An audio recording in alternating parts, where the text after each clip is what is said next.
Hi friends, welcome back to my channel. You guys have seen me haul these several times and I have a whole collection of them. I think I have 5 total, and so today is finally the day I'm going to do a DIY. I'm so excited about this. I cannot wait to see how it turns out.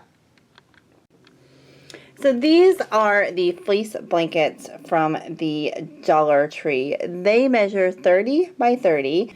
Okay, so the first thing I am going to do is I'm going to take one of these and I'm going to make a throw for the back of my couch. And the only thing I'm going to do is I am going to use my Cricut and cut out a design and heat press it on. Okay, so I am so sorry, but my memory card failed and I lost a small little clip or whatever, but you'll get the gist of it. So I just heat pressed this vinyl decal that I cut out with using my Cricut. Now, a couple things here. This was some Cricut that had came in like a sample pack or whatever. It was like an off-brand. It didn't do real great. You can see that there's just a little bit of bubbles and everything, which that sometimes happens when you heat press on fleece anyway. But this was some vinyl that I didn't want to use because it was just stiff. I don't even remember the brand. It came in some things or whatever, right? But I didn't want to use it in my business to make shirts for other people. But I thought this was a great way to use up that type of vinyl. It's a great way to use up your scraps and things too. Now, if you don't have a Cricut, because you know I say this all the time, you do not have to have a Cricut to make all these projects. You can do a lot of different things. I have used a stencil before, so if you want to use a stencil, you can buy iron-on transfers that you print on and iron on something. You can create a stencil by printing out like this. Like say you wanted to use this design, you would print it out on white copy paper and then cut it around it, and then you just want to make sure that like you kind of go over the edges or whatever. But then you can use paint, fabric paint, anything like that. So there's a lot of different ways you can do this, so don't think that you necessarily have to have a Cricut to do this project. If you do have a Cricut and a heat press, it does make it a little bit easier. But that being said, I crafted for years and years and years and years before I actually had one, so don't worry if you don't have one, it's okay. So anyway, so I did use this on my Cricut and I heat pressed it at 315 for 15 seconds. I did that 2 rounds of that twice.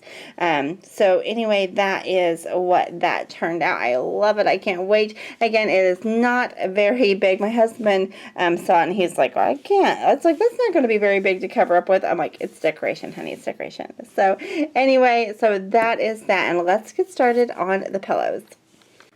Okay, so for the inside of my pillows, I am using these old pillows. Let's see if I can back up here and show you. Okay, so on camera it's probably not picking up just how wore out and ugly these guys are, right? But they're just wore out. They're stained. I've washed them, but they are. This is probably one of my very first Cricut projects ever. Got my Cricut years ago, and I created a stencil using vinyl, and then I used paint, like fabric paint, to just paint this on there, and I had them on my bed for years, and then we changed our bedding up or whatever, and yes, it is just, it's wore out. It's kind of, it's the paint actually stood held up really good. It's really really strong, but you can see where this was again like one of my very first projects. It didn't turn out like the whole best, but anyway, again, I just don't need these pillows anymore. Like I said, we switched out our decor on our bed, and these I have just seen some better days. So in order to reuse my pillows, I'm going to cover these. Now, you could do a couple different things. You could use an old pillow. You can use stuffing from an old pillow if you didn't want to just cover it up. You could use, you can of course buy polyfill or a pillow form if you haven't. I think these originally came from Walmart and they were like, you know, $5 or less. They were just the blank ones, but that's what I am using to cover. And then I'm just going to use these to make a cover. Okay, so now I'm just going to measure. Now, if you've seen one of my other Dollar Tree hauls, you know that this is why, where the first issue happened, where I thought that those pillows were smaller than what they were. And so I ended up having to go back and buy a second set of of blankets because they just were not quite big enough. So depending on how big you want your pillows, you're going to want to measure and see if you need one or two. But this is going to take, I'll have, of course, a little extra. See if I can back it up a little bit more here so you can kind of see everything going on. But it will take one for the front and one for the front and one for the back. So this total project is going to, I will have 5 of these Dollar Tree blankets in it.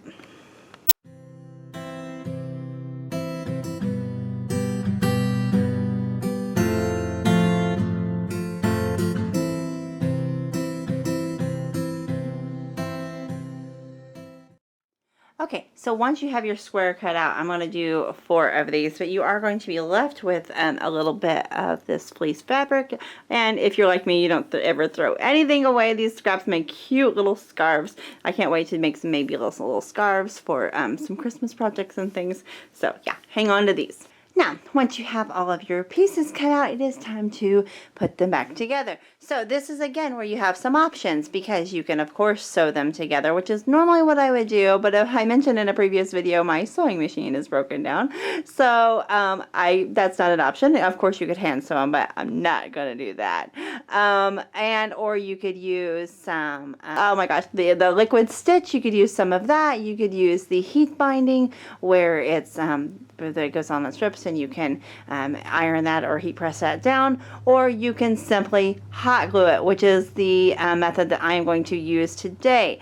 Now, if you are going to be washing these a lot, hot glue is probably not the best option to use, but these are just for decorations, and who knows, I may change them out before too awful long, who knows, right? So it's a great option for me, but you pick whichever method works best for you.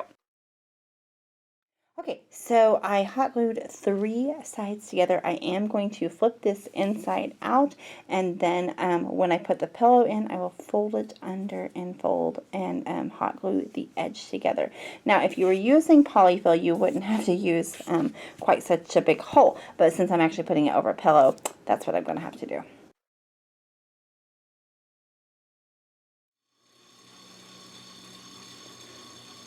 Here is what they look like. Oh my gosh, I love them so much.